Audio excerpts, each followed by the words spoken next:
Bienvenue à notre réunion de l'Église CCH. Toi qui nous écoutes de la maison, sois béni. Aujourd'hui, nous sommes dans une nouvelle thématique. Nous sommes à la deuxième prédication de cette nouvelle thématique qui s'intitule « Les chemins inévitables d'une aventure prestigieuse avec Dieu ». Et notre pasteur Laurent, c'est lui qui va apporter la parole aujourd'hui. Le titre de sa prédication aujourd'hui, c'est « S'attendre à des changements miraculeux ». Sois béni qui nous écoute de la maison. Sois béni pour l'équipe que nous avons ici où nous sommes présentement. Soyez à l'écoute et on se voit tantôt pour plus d'annonces. Bonjour tout le monde. Très heureux de pouvoir vous accueillir ce matin. Bonjour à tous ceux et celles qui nous écoutent via notre réunion en ligne. Ce matin, on est vraiment très heureux de pouvoir continuer cette série. Deuxième message de cette série qui s'intitule « Les chemins inévitables d'une aventure prestigieuse avec Dieu ». Et le titre de mon message ce matin s'intitule « S'attendre à des changements miraculeux ». Et je vais vraiment rebondir sur le premier message qu'on a fait la semaine précédente. Alors, pour ceux et celles peut-être qui nous rejoignent aujourd'hui, je vous encourage à écouter le message de la semaine dernière parce que ça va vous aider vraiment à mieux comprendre un peu le processus de ces vérités que je vais partager ce matin parce que je fais vraiment un rebond et on va aller un petit peu plus loin dans ce que Dieu veut nous enseigner ce matin pour chacune de nos vies. Et je vais faire un petit résumé, vous savez, de cette aventure prestigieuse que Dieu place devant nos vies. Lorsqu'on parle de quelque chose qui est prestigieux, il faut retenir deux mots. Le fait que c'est une aventure qui sera unique et aussi une aventure qui va être précieuse. Et lorsque je regarde le mot, même dans sa définition, ce sont deux mots qu'on doit absolument retenir. Et j'avais vraiment à cœur de partager ce que je crois, en fait, que nous allons devoir traverser, ce que nous allons devoir vivre. En fait, il y a des choses qui vont être absolument inévitables et parfois même, il y aura des situations, il y aura des saisons, il y aura des reliefs inattendus. Et ça, c'est quelque chose qui me tient particulièrement à cœur et je veux utiliser le verset que l'on trouve dans Actes 4, au verset 20, et c'est les disciples qui déclarent ça, et on l'a vu la semaine dernière, mais je veux juste rappeler ce que les disciples vont déclarer, ce que l'apôtre Pierre va déclarer. Il va déclarer ceci: « Nous ne pouvons pas ne pas parler de ce que nous avons vu et entendu. » Et au-delà du contexte dans lequel l'apôtre Pierre a partagé ce verset, je veux aussi sortir un petit peu du contexte et pour prendre en fait la dynamique de cette phrase. Je crois que c'est une phrase que nous pouvons utiliser également pour les choses que l'on se doit d'enseigner. Même en tant que pasteur, j'ai quand même une responsabilité de partager des choses que je sais que Dieu a fait autrefois et que Dieu même continuera à faire encore aujourd'hui avec nos vies. Que ce soit les disciples de 2000 ans en arrière, il y a des principes du cœur de Dieu qui demeurent et je crois que ces règles-là, nous ne pourrons pas les éviter. Nous allons devoir traverser des situations peut-être pas aussi similaires, mais les leçons à apprendre seront les mêmes. Et c'est pour ça que lorsqu'il y a cette phrase qui nous dynamise et qui déclare « Nous ne pouvons pas ne pas parler de ce que nous avons vu et entendu », je crois en fait tout simplement qu'il est important de saisir les circonstances et le parcours de ceux qui nous ont précédés. Car à travers les circonstances et à travers le parcours, Dieu a enseigné son cœur.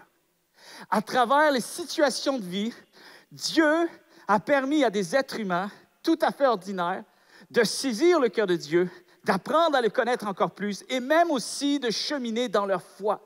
Alors, il fait grandir la foi à travers nos vies, avec tout ce que cela englobe, tout ce que cela inclut. Et on voit aussi au niveau du récit de l'apôtre Paul, donc on a découvert un peu le Saul de Tarse, l'apôtre Paul, avant qu'il devienne apôtre de Jésus-Christ, il était un persécuteur de l'Église. Il voulait à tout prix éteindre la foi, éteindre ce nom de Jésus-Christ, ce mouvement, ces disciples qui croient en Jésus-Christ et de plus en plus de personnes qui rejoignaient ce mouvement du christianisme, de ceux qui croyaient en Jésus-Christ. Et on a vu que dès le début de son parcours, il y a déjà des leçons que nous pouvons apprendre pour nous aujourd'hui.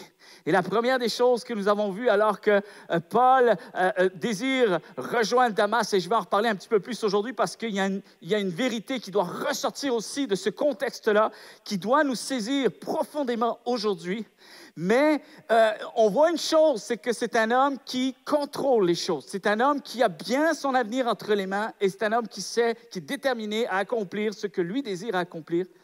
Et la première expérience qu'il va vivre avec Dieu, il va devoir apprendre une leçon qu'il n'a jamais appris auparavant. C'est cette leçon où est-ce que Dieu lui enlève les prises. Dieu lui enlève le contrôle. C'est la première des choses. Le premier contact qu'il va avoir avec Dieu, c'est qu'il va s'apercevoir que quelqu'un est plus grand que lui. Et l'apôtre Paul, qui va finalement devenir un grand apôtre, qui va enseigner la grâce de Dieu comme aucun autre de sa génération, va toujours se rappeler finalement de cette première leçon que Dieu lui a permis de vivre. Et le premier point que nous avons vu ensemble, c'est un chemin inévitable. Pour nous, pour ceux et celles qui désirent entrer dans une aventure, l'aventure prestigieuse de Dieu, notre aventure, c'est-à-dire notre parcours, notre témoignage, ce que Dieu désire pour nous, il va falloir que nous acceptions que nous n'ayons pas toutes les réponses en main. Que nous n'ayons pas toutes les réponses en main. C'est le premier relief de cette aventure que nous avons vu à travers le récit de l'apôtre Paul, parce qu'on voit dans Acte 9, au verset 8 et 9, on voit que pendant 3 jours, Paul reste aveugle, il ne mange rien et ne boit rien. C'est assez impressionnant de voir que finalement, pour l'amener plus haut, pour l'amener plus loin, pour le faire rentrer dans une vérité qu'il ne connaît pas jusqu'à ce jour, en fait, il va le faire vraiment rentrer dans sa pleine destinée. Dieu va tout d'abord lui enlever les vivres. Il va lui enlever le contrôle. Et ce qui est assez extraordinaire, c'est que parfois aussi, on peut saisir cette réalité pour nos vies à travers nos circonstances de vie, nos situations de vie. Même en étant chrétien, j'aimerais vous dire que certaines portes demeureront fermées. Parfois, il y aura cette nécessité que certaines portes de nos vies devront rester fermées. Parfois même, la vision ne sera pas complète dans l'immédiat. Et si l'apôtre Paul a dû passer par ce chemin, combien croient que nous serons aussi appelés à traverser et à passer au travers de tels chemins? Parfois, la vision sera confuse. Parfois aussi, il nous faudra avancer avec une compréhension limitée de ce que Dieu est en train de faire. On n'a pas toutes les réponses en main. Je n'arrive pas à comprendre tout ce que Dieu fait, mais je choisis d'avancer quand même.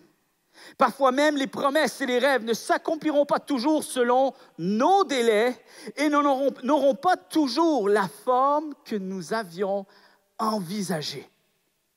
Parfois, il y aura des saisons d'incertitude, des saisons plus fragiles, des saisons qui vont nous dépasser, qui vont même nous décevoir, des situations menaçantes, tout comme les disciples ont pu le vivre également.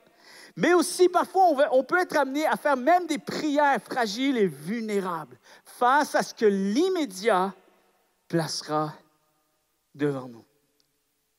Et ce qu'il faut accepter, chers amis, c'est bon parfois d'accepter ceci. C'est comme un réconfort. C'est comme il y a une première paix, une première mesure de paix qui s'installe. C'est comme une mesure de foi, mais avec la paix.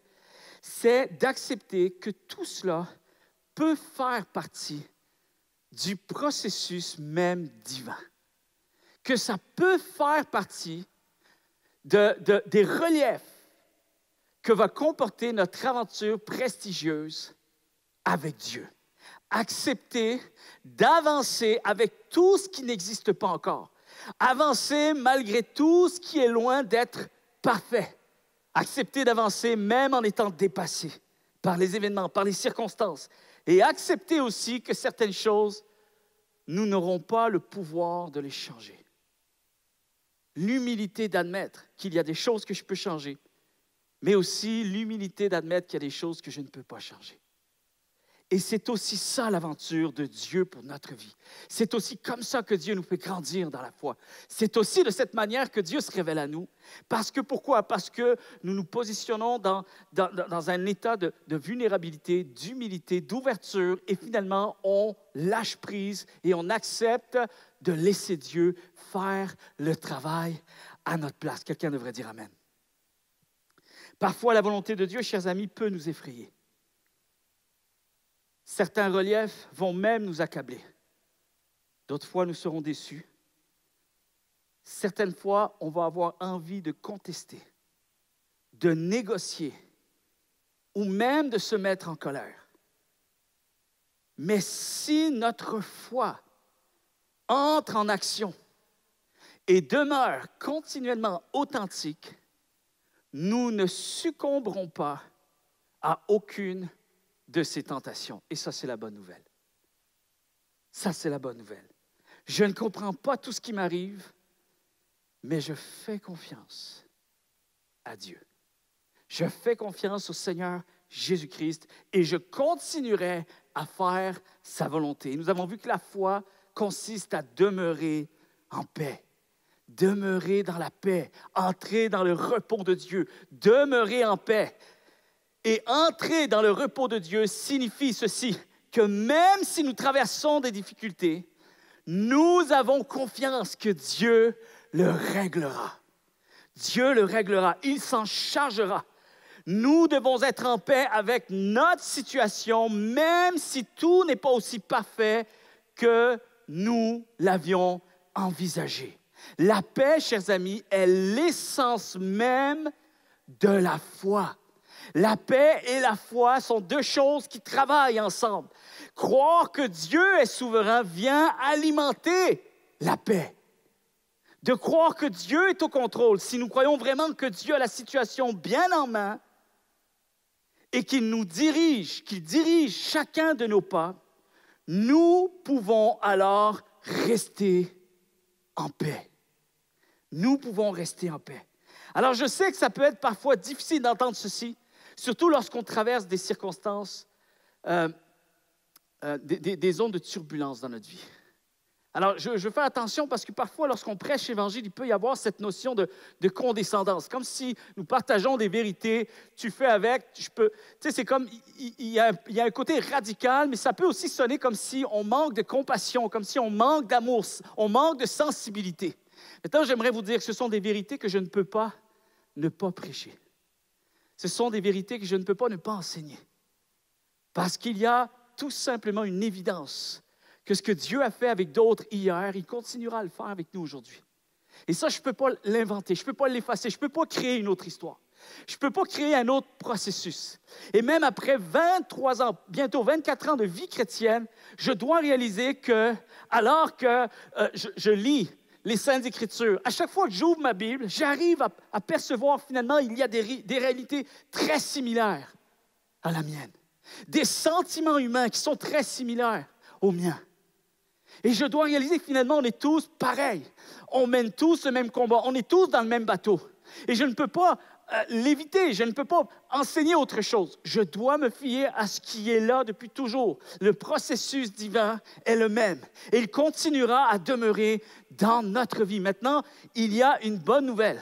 C'est qu'à travers le processus, Dieu a décidé de nous accompagner. Amen.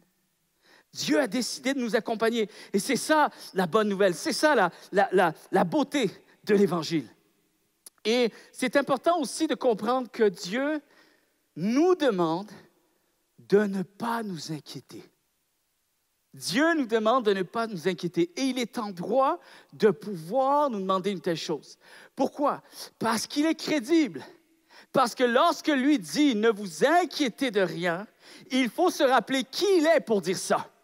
Il faut se rappeler qu'est-ce qu'il a en main pour pouvoir déclarer une telle chose, pour pouvoir nous assurer la paix. Et c'est l'essence même du message de ce matin. Pour trouver la paix, pour entrer dans le repos de Dieu, il faut comprendre une grande vérité, que Dieu est celui qui a tout pouvoir. Et Dieu est le Dieu du miraculeux.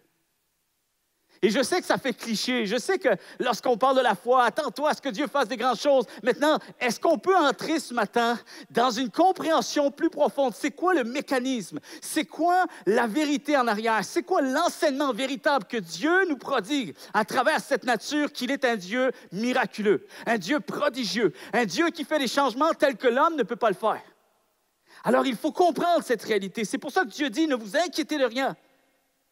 Et je refuse de passer tout mon temps à me morfondre. Quelle que soit l'ampleur de ma situation, je sais que ma foi doit demeurer ferme et attachée à lui. Je dois continuer à garder ma paix en Dieu et continuer à entrer dans son repos. Et je refuse d'être rongé de l'intérieur. Et nous devons savoir, chers amis, que Dieu nous tient toujours dans la paume de ses mains.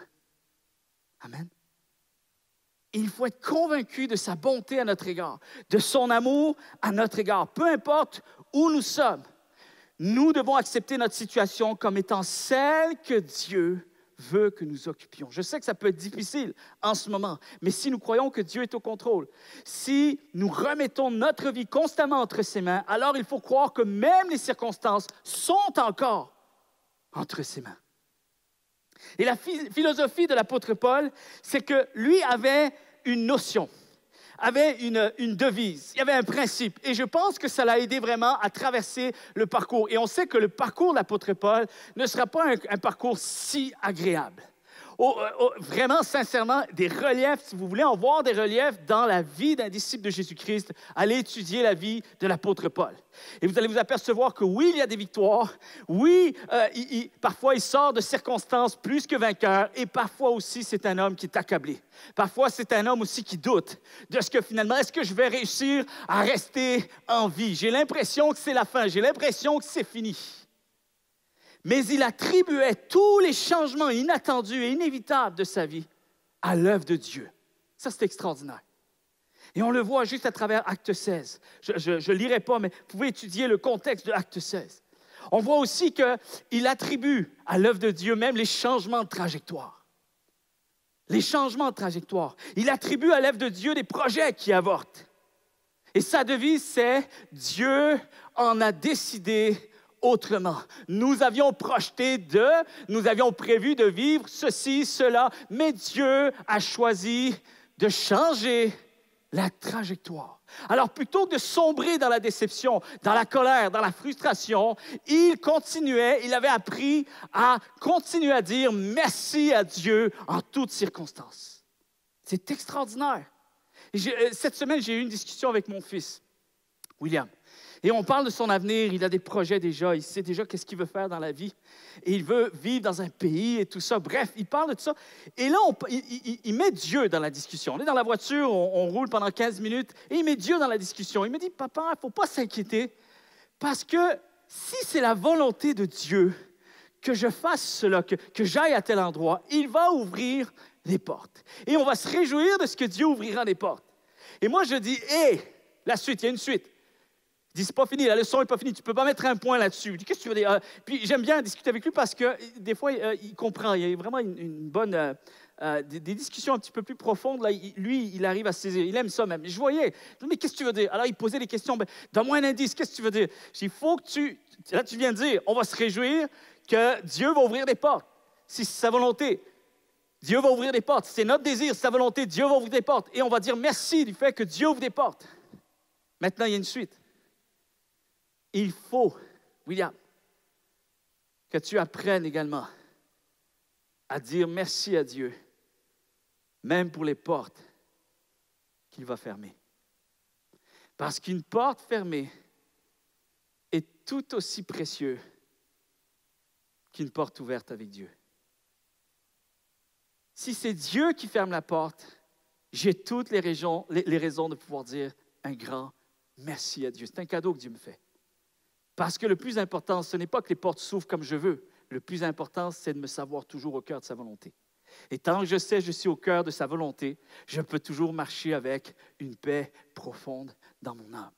Quoi qu'il arrive, je continue d'être au cœur de son œuvre, au cœur de sa volonté. Alors, merci Seigneur de ce que les portes s'ouvrent. Merci Seigneur aussi de ce que les portes se ferment. Et l'apôtre Paul avait compris cette devise. J'attribue à l'œuvre de Dieu tout ce qui m'arrive. J'avais projeté, j'avais espéré que cette porte s'ouvre. Elle ne s'ouvre pas. Merci Seigneur, tu as changé la trajectoire. C'est qu'il y a une bonne raison. Tu es bien plus au courant que moi, je pourrais savoir qu'est-ce qui est important à vivre dans ma vie. Alors, pour cela, je vais apprendre à te dire merci.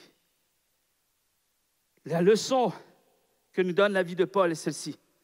Si vous savez qu'il est aux commandes et que vous lui faites réellement confiance et que votre désir le plus profond, le plus fort est de l'honorer et de le servir, vous savez alors également que votre situation actuelle, bonne ou mauvaise, est celle que vous devez vivre.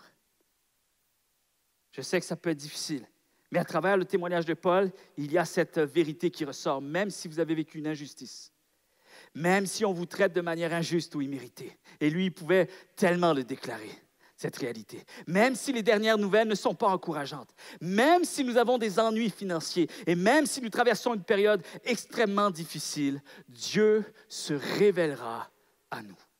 Dieu se révélera à nous. Et probablement que l'apôtre Paul a été inspiré par son mentor, Gamaliel. Vous savez, Gamaliel a dit un jour, lorsque justement les disciples ont été arrêtés et plusieurs chefs religieux voulaient vraiment les faire battre, les amener en prison et les amener dans une situation encore plus menaçante pour eux. Et Gamaliel a surgi de nulle part et les a conseillés en déclarant ceci, Acte 5, verset 38, verset 39. Il y a comme ce conseil qu'il déclare, « Hé, arrêtez, laissez-les aller. Maintenant donc, je vous le dis, ne vous occupez plus de ces gens-là, laissez-les partir. » Et voici sa devise. Si leurs projets et leurs actions viennent des hommes, cela disparaîtra. Mais si leurs projets et leurs actions viennent de Dieu, vous ne pourrez pas les faire disparaître. Quand Dieu ouvre une porte, personne ne peut la fermer. Si Dieu ferme une porte, elle est mieux de rester fermée, cette porte. Alors, laissez-les aller. Ce combat n'est pas le vôtre. Ça, c'est le conseil qu'il a donné. Vous savez, chers amis, il y a des combats qui sont les nôtres, puis il y a des combats qui ne sont pas les nôtres. Alors, parfois, il faut entendre cette parole venant du cœur de Dieu qui nous dit, lorsqu'on est agité, lorsqu'on réagit de l'intérieur, lorsque nos émotions sont remuées de l'intérieur, il y a peut-être cette parole qu'on a besoin de recevoir qui déclare « Calmez-vous, ralentissez, réfléchissez, respirez, levez le pied, s'il vous plaît. Ne jugez pas précipitamment, ne statuez pas trop vite, ne vous fiez pas à la situation actuelle, ne vous fiez pas aux apparences. Ne vous fiez pas à votre propre intelligence, à votre propre raisonnement, à votre propre sagesse. Ne répondez pas trop vite et ne réagissez surtout pas avec vos émotions. Et voici mon point qui est extrêmement important. Nous sommes appelés à accepter certaines circonstances de notre vie. Certaines circonstances, nous allons pouvoir les régler et d'autres peut-être pas. Peut-être pas dans l'immédiat. Peut-être qu'il va falloir que Dieu intervienne au-delà de ce que nous pouvons faire. Écoutez bien ceci. Je ne dis pas qu'on abdique. Je ne dis pas qu'on ne continue pas. Je suis en train de déclarer ceci. Je vais accepter les circonstances que je ne peux pas changer, mais je vais toujours demeurer avec une attente confiante.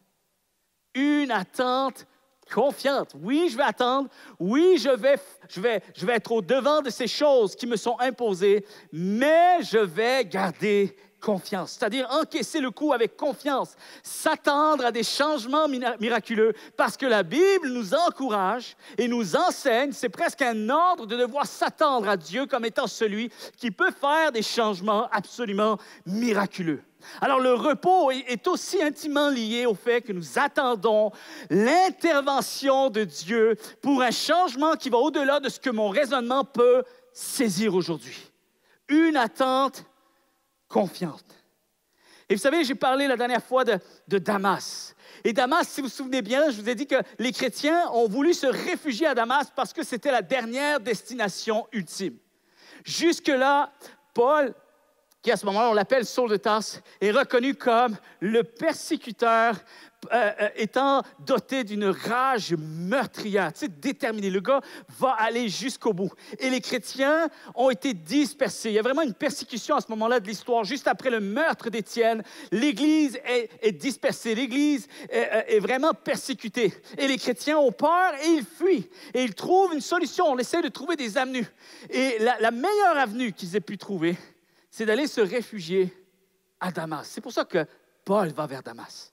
Parce qu'il sait que c'est là que tout le monde a l'intention de se rendre. Et Damas, c'est comme à 150 kilomètres de Jérusalem. Et à l'époque, c'était vraiment une longue distance. Et donc, après ça, il y a comme d'autres dangers qui peuvent venir avec le fait de dépasser Damas. C'est pour ça que Damas, c'est comme, et c'est assez intéressant, c'est comme le dernier geste du désespoir. Vous savez, c'est comme quand on arrive au bout de ce que on peut espérer encore. Et après Damas, c'est comme si finalement, c'est fini. Après Damas, il n'y a plus rien. Si on ne survit pas à Damas, je ne sais pas comment on va pouvoir survivre. Et c'est comme le lieu de refuge ultime, le dernier lieu de refuge. Alors, c'est comme les chrétiens qui se réfugient. C'est leur destination finale. Après ça, c'est l'impasse. Et ça me fait penser à un récit qu'on connaît bien, le récit de la mer Rouge avec Israël, lorsqu'ils sont poursuivis par un pharaon enragé. C'est la même histoire. Beaucoup de spécialistes de la Bible nous disent qu'on peut le voir avec cette comparaison. Comme si Paul, le persécuteur enragé, avec une rage meurtrière, qui veut acculer le peuple chrétien vraiment dans les cordes et vraiment se rendre jusqu'au bout pour les anéantir. Et jusque-là, chers amis, il y a encore de l'espoir. Mais après Damas, il n'y a plus d'espoir. Et je peux imaginer Israël qui arrive au-devant de la mer Rouge, coincé entre deux. On ne peut pas aller plus loin et on va mourir. Et c'est là que souvent Dieu nous amène. C'est assez particulier. La foi, l'aventure prestigieuse de Dieu a toujours ces ingrédients-là. Vous remarquez? Il nous met toujours face à des impossibilités, parfois même de la frayeur. On dirait que la frayeur, c'est comme presque nécessaire pour comprendre une plus grande leçon une fois que Dieu va intervenir. Pour nous, c'est facile aujourd'hui. Vous savez pourquoi? Parce qu'on lit la Bible, mais on connaît la suite de l'histoire. C'est pas assez... comment je pourrais dire? C'est comme un peu... c'est pas équitable. Okay? Comparativement aux chrétiens de l'époque, eux ne savaient pas ce que Dieu s'apprêtait de faire. Nous, on le sait aujourd'hui, donc on lit l'histoire, on peut s'imaginer un petit peu les sentiments, les émotions, mais sans plus. Et il faut avoir vraiment un travail d'honnêteté, d'authenticité, de vraiment être honnête lorsqu'on étudie la Bible et essayer le plus possible de se mettre dans la peau de ces chrétiens en imaginant, je ne connais pas la suite de l'histoire, comment j'aurais réagi? J'aurais été certainement très effrayé. Et probablement, j'aurais manqué de foi. Alors, Paul est comme ce pharaon enragé, prêt à poursuivre les chrétiens avec une soif meurtrière. C'est comme les dernières provisions que tu jettes du navire. C'est le cri de la survie, du désespoir. Après ça, je n'ai plus d'issue. Ça me fait penser également à la veuve de Sarepta avec Élie. Pour ceux qui ne connaissent pas trop cette histoire, elle se trouve dans le premier livre des Rois, au chapitre 17. Alors, elle est pauvre, elle est veuve, il n'y a plus rien à manger. Et Élie représente un peu l'image de Dieu. Et Élie demande de manger. Fais-nous ce dernier repas. Et c'est comme si la veuve va faire le dernier geste. C'est le dernier geste de foi que tu lances à Dieu. Je donne tout ce qui me reste, tout ce que j'ai. Et même, elle va dire une phrase, on va manger et ensuite nous mourrons. C'est le dernier cri, c'est le dernier geste, c'est la dernière mesure de foi que je peux donner à Dieu. Ça, c'est comme les 5 pains et les 2 poissons. Qu'est-ce que nous avons entre nos mains? Alors, il y en a qui disent rien du tout. On a juste 5 pains et 2 poissons. Et c'était tout à fait correct de dire rien du tout, même si tu avais 5 pains et 2 poissons, parce que tu savais que tu avais des milliers de personnes à nourrir. Tout juste une famille, tu pouvais nourrir avec 5 pains et 2 poissons. Mais Jésus va prendre ces 5 pains et 2 poissons. C'est tout ce qu'on a. Après ça, on n'a plus rien. C'est l'étape de l'inévitable, chers amis. Je ne sais pas si vous réalisez, mais c'est en même temps, c'est celle qui nous positionne face à une intervention inattendue et miraculeuse de Dieu. Vous savez, lorsqu'on dit les chemins inévitables, pourquoi c'est bon d'utiliser ce mot? Parce que lorsque Dieu nous voit entrer et accepter d'entrer dans des chemins qui sont inévitables, que finalement, j'élimine les options de ce que moi je pourrais faire, j'accepte de vivre ce que Dieu place devant moi. Automatiquement, vous savez comment Dieu fonctionne? À ce moment-là, il honore la foi et il va nous positionner face à une intervention inévitable. Dieu n'aura pas le choix d'intervenir parce que Dieu reste Dieu. Et Dieu ne faillit jamais à ses promesses. Dieu est toujours fidèle. Lorsqu'il voit que la foi est honorée, lorsque la foi est mise en place, automatiquement, nous voyons que Dieu honore la foi. Dieu répond à la foi. Alors, c'est là que nous nous positionnons pour vivre des choses miraculeuses. Paul est l'adversaire le plus redoutable de la première Église que les premières Églises aient pu connaître. C'est l'ennemi juré, celui qui persécute l'Église de Jésus-Christ. Il est déterminé à se rendre jusqu'au bout. Et quand tu regardes une situation peut-être dans ta propre vie aujourd'hui, ce matin. Peut-être tu entends ce message et tu as l'impression que c'est aussi ton cas, que tu es dans une situation où tu ne vois plus aucun indice d'espoir. Quand c'est fini, je ne vois pas comment les choses peuvent changer. Quand tout est là pour te faire douter. Je ne sais pas si tu as déjà vécu ou tu le vis actuellement. Tout est là pour nous faire peur. C'est pour ça que j'aime lire la Bible, parce que franchement, la Bible, c'est un livre qui se renouvelle encore pour nous aujourd'hui. Elle m'enseigne, elle me permet de pouvoir comprendre comment je peux réagir encore aujourd'hui. Et c'est un livre tellement rempli d'espoir, message d'espoir et d'espérance, parce que Dieu en est l'auteur. Et quand tout est là pour nous faire peur, tout est là pour nous amener à dire, même un miracle ne suffirait pas. Vous savez, dans le domaine du soccer, là, les commentateurs, des fois, ils sont à la télé, puis il y a une phrase qu'on dit souvent lorsque le score est très élevé pour une équipe, très bas pour l'autre. On pense à l'autre équipe qui est en train de perdre. Et là, il y a souvent cette phrase vers la fin, surtout dans la Ligue 1 en France, et tout ça, il y a cette phrase-là que les commentateurs français ils disent « Même un miracle ne suffirait pas. Même un miracle, c'est fini, c'est terminé. » Et même tu vois des gens, maintenant on le voit moins là, parce que les gens ne sont pas dans le gradin, mais en général, lorsqu'on voit que même un miracle ne suffirait pas, tu vois des gens commencer à partir, à sortir des gradins. Le match est terminé, on connaît la fin de l'histoire. C'est un peu le même phénomène. Quand tu n'arrives même plus à créer dans ton propre imaginaire que quelque chose peut encore se produire. Quand c'est fini, c'est trop tard. Vous savez, une des choses que je crois, c'est que ce récit arrive à ce point culminant lorsqu'on étudie et lorsqu'on comprend ce contexte. Pourquoi? Pourquoi Dieu a attendu que ça aille aussi loin? Pour que tu comprennes une chose, écoute bien ceci. C'est que le changement avec Dieu est toujours possible. Même quand nous avons statué que ce n'était plus possible. C'est là que Dieu veut nous amener. Dieu opère des changements miraculeux. Vous savez ce que Dieu va faire? Il va arrêter, écoutez bien ceci, il va arrêter l'apôtre Paul. Paul, Saul de Tarse, il va l'arrêter. Il est sur le chemin de Damas. C'est absolument extraordinaire. Écoutez bien ceci. Il va l'arrêter. Il va le rendre aveugle. Pendant que tous les chrétiens fuient, ils courent. Ils ont pris leurs jambes à leur cou. Ils courent vers Damas. Ce qu'ils ne savent pas, c'est que sur le chemin de Damas, Dieu opère un changement miraculeux. Il arrête cet homme. Il le rend aveugle. Il va l'isoler. Écoutez bien ceci. Il va toucher son cœur. Il va se révéler à lui. Ce n'est pas juste d'arrêter cet homme. Dieu va agir avec son amour. Dieu va agir avec toute sa prééminence. Dieu va agir avec toute sa souveraineté. Et en fait, au-delà de ça, il va montrer à quel point il maîtrisait tout depuis le début. Écoutez bien. Il va se révéler à lui.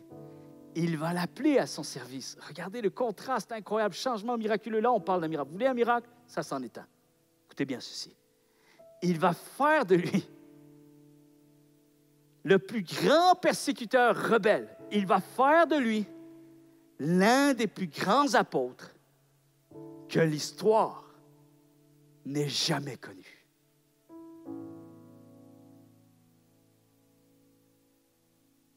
D'après les historiens, écoutez bien ceci, tellement précieux lorsque j'étudiais ce texte cette semaine. D'après les historiens, et les spécialistes de la Bible également se mettent en accord pour dire que Paul va demeurer, même encore à l'actuel, va demeurer la deuxième personne après Jésus-Christ. Vous savez, lorsque tu essayes de voir les disciples qui ont le plus influencé le monde, après Jésus-Christ, c'est comme si on sait qu'il y a un top 2. On ne sait pas le troisième, quatrième, on peut avoir plusieurs suppositions, mais là où on se met tous d'accord, avec certitude, c'est qu'il y a un top 2. À la première place, il y a Jésus-Christ. Et on ne le délogera jamais. C'est notre sauveur ultime.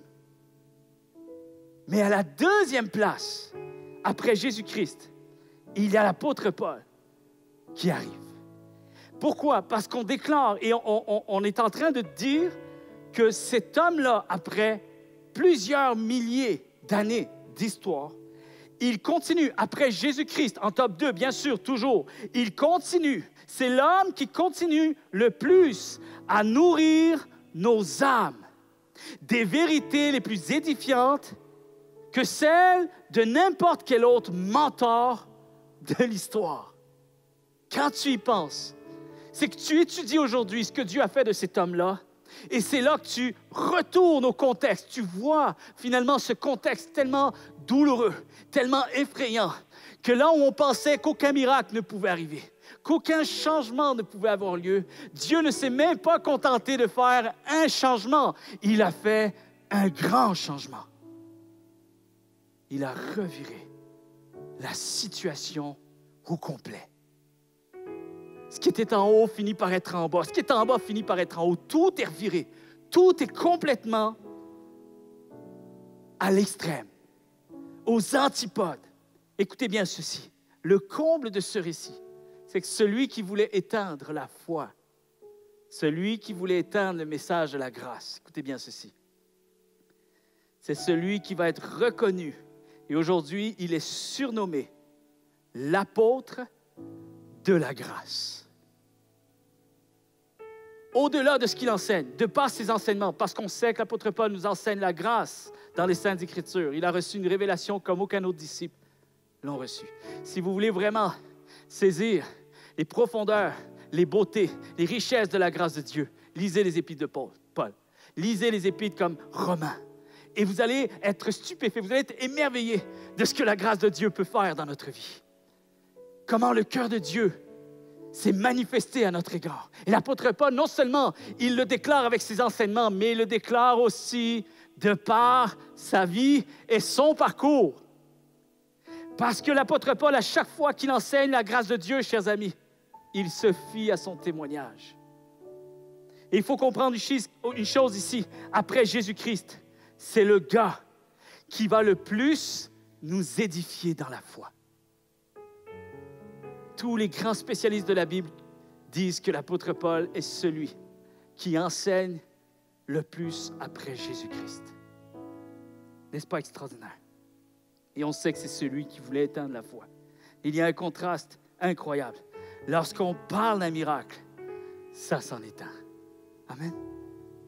Et quand on étudie l'histoire de la Bible, il faut être honnête du début jusqu'à la fin. Oui, il y aura des circonstances, il y aura des reliefs. Oui, il y aura des zones de turbulence. Oui, il y aura des interférences. Mais jamais, au grand jamais, que je ne permettrai de finir le message à ce point-ci. Le message de la foi, le message chrétien, le message de Jésus-Christ, c'est qu'au travers de ces reliefs, nous avons une espérance. C'est que nous savons qui est au contrôle de notre vie. Celui qui a le pouvoir de changer toutes choses par des actes miraculeux. Quelle que soit la maladie, quels que soient les ennuis financiers, quelles que soient les situations familiales, quel que soit ce que tu traverses, tu es tout à fait en droit de pouvoir te positionner devant Dieu et dire, Seigneur, je crois que tu es celui qui peut faire encore un changement. Alors, Seigneur, je te demande de tout mon cœur. Dans le cas de Paul, nous ne pouvons pas étudier sa vie et ignorer le grand changement miraculeux que Dieu va opérer. Et lui-même, écoutez bien, trouvera inconcevable d'enseigner la grâce de Dieu sans passer par ce qu'il l'était avant. Et Augustin va dire à propos de l'apôtre Paul, seul Dieu pouvait faire un tel changement chez un être aussi dépravé comme Paul. Même les historiens, les philosophes disent comment une telle chose a pu être possible? Comment Dieu a pu réussir un tel exploit? En fait, il faut savoir ici que le récit de l'apôtre Paul, juste dans ses débuts, juste dans sa conversion, c'est comme une table des matières. C'est le résumé de ce qu'il vivra par la suite. Des reliefs et des changements miraculeux. Des reliefs et des changements miraculeux. Des zones de turbulence, des difficultés. Des moments et des saisons qui vont l'accabler, mais toujours parsemés de la fidélité de Dieu. Toujours avec l'aide de Dieu, toujours avec l'intervention de Dieu. C'est ça le message chrétien. C'est que oui, nous vivons ici-bas, mais j'ai espoir que Dieu continue d'être avec moi. Amen. La puissance de Dieu est à l'honneur dans cette histoire, chers amis. Le miraculeux de Dieu est à l'honneur.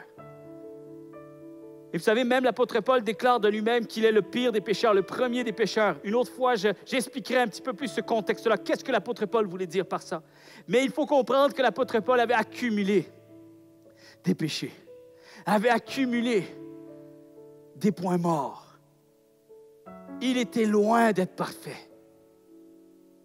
Et il va dire, tout simplement, il va se considérer comme le pire des pécheurs. Alors, si Dieu a accompli une telle histoire avec le pire des pécheurs, j'aimerais vous dire qu'il le fera alors aussi avec nous. Amen. Il le fera aussi avec nous. Comment un tel changement est possible? Il va lui-même le déclarer dans 1 Timothée, chapitre 1er, verset 13. « J'ai obtenu miséricorde. » J'étais le pire des pécheurs. Et j'ai obtenu miséricorde. La grâce de Dieu a triomphé. Dans Romains chapitre 5, verset 20, c'est lui qui va enseigner tout ça, à la lumière de ce que son témoignage aura vécu. Là où le péché abonde, et on sait que dans sa vie, le péché a abondé. Là où le péché abonde, la grâce de Dieu a surabondé. Elle a été plus forte. La grâce de Dieu, la miséricorde de Dieu a croisé le chemin du plus grand rebelle, du plus grand meurtrier, du plus grand enragé. La grâce de Dieu peut alors également croiser mon chemin, notre chemin. C'est comme ça que Dieu aime se faire connaître. Par des grands changements inattendus et remarquables. Combien sont prêts à accepter tous ces reliefs? Moi, j'accepte les reliefs de la vie parce que je veux accepter les reliefs du ciel. Je veux accepter les reliefs du divin. Et ce n'est pas dans le confort que je vais pouvoir expérimenter davantage la grâce de Dieu. Je ne fais pas exprès d'aller vers le difficile parce que Jésus nous demande de prier pour la paix. Jésus nous demande de prier pour la bénédiction. Jésus nous demande de prier pour les autres afin qu'ils reçoivent également la bienveillance, la bénédiction. Il faut prier pour l'abondance, il faut prier pour le confort, il faut prier pour que Dieu continue à nous préserver, à nous protéger. Mais malgré tout, si je finis par rencontrer des reliefs de vie, des ondes de turbulence, je saurai alors qu'il y a un indice que Dieu me donne. Je te prépare à vivre également et à recevoir les reliefs du ciel. Alors je dis oui à ces reliefs de vie. Je dis oui. Parce que je sais que mon Dieu a mon bien à cœur. Mon Dieu a mon bien à cœur. C'est tellement extrême que personne ne pouvait s'attendre à une telle chose. Avez-vous remarqué comment Dieu ne donne aucun indice? Aucun signe à l'horizon. Il allait intervenir sur le chemin de Damas. Personne ne l'avait entendu, ça. Personne ne l'avait perçu. Soyons honnêtes. Aucune annonce préalable. Dieu a gardé le silence jusqu'à la fin dans cette histoire. Il a gardé le silence jusqu'à la fin. Il ne s'est manifesté aucunement. Ici, il a attendu jusqu'à ce que tout indice d'espoir ait disparu. Dieu a laissé faire l'apôtre Paul. Saul de Tarse, il l'a laissé aller. Il le laissa faire jusqu'au moment opportun. C'est quoi le moment opportun? C'est le moment où l'impact du changement va être le plus considérable. Là, c'est un impact qui ne va pas juste toucher une personne, deux personnes. C'est un impact qui va être significatif pour la suite de l'histoire, pour l'Église tout entière, pour l'humanité, pour nous aujourd'hui qui étudions ce récit. Et moi, je dis merci, Seigneur, de ce que tu n'as pas agi avant. Parce que si tu avais agi avant, pendant que l'être humain avait encore des ressources, de l'énergie, de l'espoir, selon leur capacité, leurs ressources, peut-être qu'on aurait dit, oh, le Seigneur est bon envers nous, il nous accompagne en chemin. Le Seigneur est fidèle. Le Seigneur déverse sa bonté. Il y a comme, oui, il y a une vérité, mais ce n'est pas une pleine vérité. Tandis que là, on enlève toute ressource humaine. Ce qui fait qu'à la fin, tu vas pouvoir déclarer, Dieu fait de grands changements. Inattendus, inévitables. Il est glorieux. C'est ce qui fait que Myriam, la sœur de Moïse, lorsque la mer Rouge s'est séparée en deux, regardez ce qui va sortir de leur bouche. Ce moment de louange, d'adoration, cet émerveillement, ce cœur bouleversé de ce que jamais ils auraient pensé que Dieu pouvait accomplir une telle chose. Et c'est là qu'on déclare que tu es glorieux, Seigneur, comme personne d'autre. Tu es souverain. Nul n'est semblable à toi. Nul n'est comme toi. Tu es même redoutable parce que personne ne peut te faire face. Et Seigneur, tu as attiré mon attention. Il y a 4 façons que Dieu se révèle. Parfois, Dieu agit instantanément. D'autres fois, il agit progressivement. Quelquefois, il agit autrement. Mais certaines fois, chers amis, comme c'est le cas ici, il agit pour le moment opportun. C'est-à-dire qu'au moment du changement, il s'assure que l'impact soit le plus considérable. Dieu est omniprésent, chers amis. Cela implique qu'il ne découvre jamais avec stupéfaction ou avec surprise nos mauvaises décisions. Il faut savoir que Dieu connaissait tout. Il savait tout. Il connaissait le nom de Paul. Il savait combien de cheveux étaient sur sa tête. Combien de pensées mauvaises lui avaient traversé l'esprit. Il connaissait ses motivations. Il connaissait sa rage. Et sachez-le, chers amis, le Seigneur connaissait tout du début jusqu'à la fin. Même s'il a attendu jusqu'à la fin pour intervenir, il était au contrôle depuis le début. Et ça, c'est la grande leçon qu'on doit saisir. Quel que soit ce que l'on traverse, il faut croire que Dieu continue d'être au contrôle. Il sait tout, il voit tout, il comprend tout. Le psaume 139, David va déclarer au verset 12, « Même les ténèbres ne sont pas obscures pour toi. La nuit brille comme le jour. » Alors, mes mauvaises décisions, mes mauvaises actions, les mauvaises actions même que les autres peuvent porter à mon égard, les défis que je traverse et même ceux que je vais devoir traverser, ceux que je ne connais pas encore, mes souffrances et mes luttes, mes péchés, mes fautes, Dieu les connaît. Il connaissait tout à l'avance. Et je crois qu'il se révélera à moi parce qu'il continue d'avoir un plan. Il peut le faire. Je sais qu'il peut le faire. Il va le faire. Et il agira en ma faveur selon sa grâce et son amour. Et la semaine dernière, on a prié une prière. J'aimerais la reprier. Et que, encore une fois, on va prier cette prière avec une compréhension encore plus grande de ce que l'on peut s'attendre de la part de Dieu. Oui, je traverse des reliefs, je traverse des zones de turbulence, mais je m'attends à un changement miraculeux de la part de Dieu. Je suis en droit de pouvoir m'attendre à une telle chose parce que Dieu me l'enseigne et Dieu m'a préparé. Lorsque je lis la Bible, vous savez, Dieu nous prépare à nous attendre à lui. Alors, j'aimerais qu'on puisse se lever tous ensemble, là où vous êtes, derrière votre écran. Prenez le temps, un temps significatif devant Dieu. Et on va refaire cette prière qu'on a faite la semaine dernière. Et avec cette fois-ci, quelque chose de plus significatif, à la lumière de ce qu'on a reçu ce matin. Et on va déclarer ceci, Seigneur Dieu. Déclarez avec moi, Seigneur Dieu, je choisis de te faire confiance.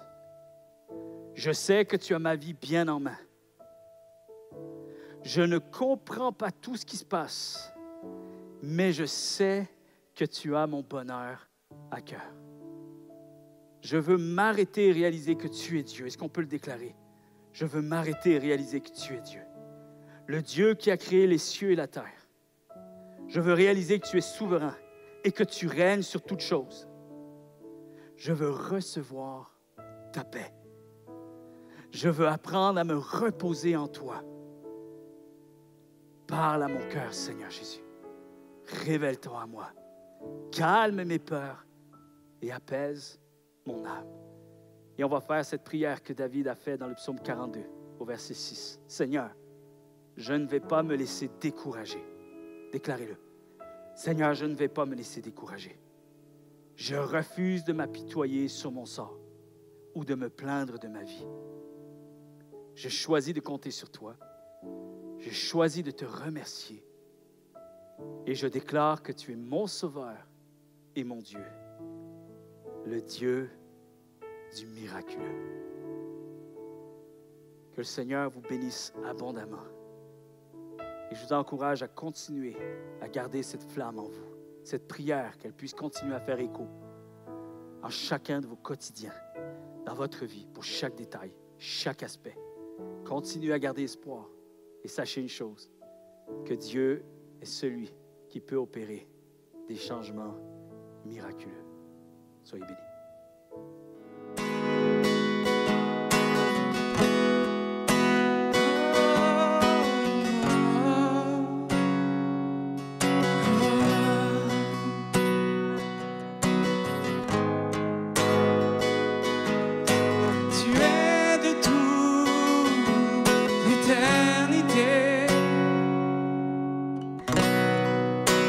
Dieu puissant ressuscité,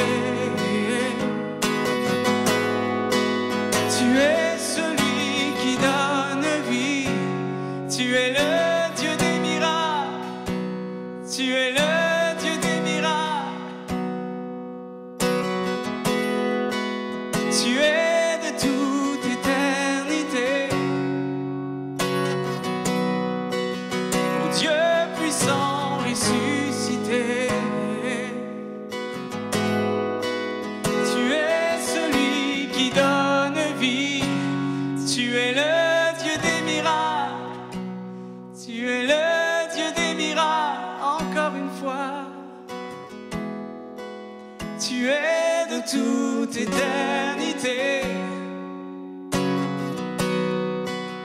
Ô Dieu puissant ressuscité, tu es celui qui donne vie, tu es le Dieu des miracles, tu es le Dieu des miracles, tu es de toute éternité. Ensemble. Ô Dieu puissant ressuscité, tu es celui qui donne vie, tu es le Dieu des miracles, tu es le Dieu des miracles. Oui, je crois en toi, oui, je crois en toi, tu es le Dieu des miracles. Oh, oh, oh. Oui, je crois en toi, oui, je crois en toi. Tu es le Dieu des miracles. Oui, je crois en toi. Oui, je crois en toi. Tu es le Dieu des miracles. On le chante ensemble avec foi. Oui, je crois en toi. Oh, oui, je crois en toi. Tu es le Dieu des miracles. Encore une fois ensemble. Oui, je crois en toi.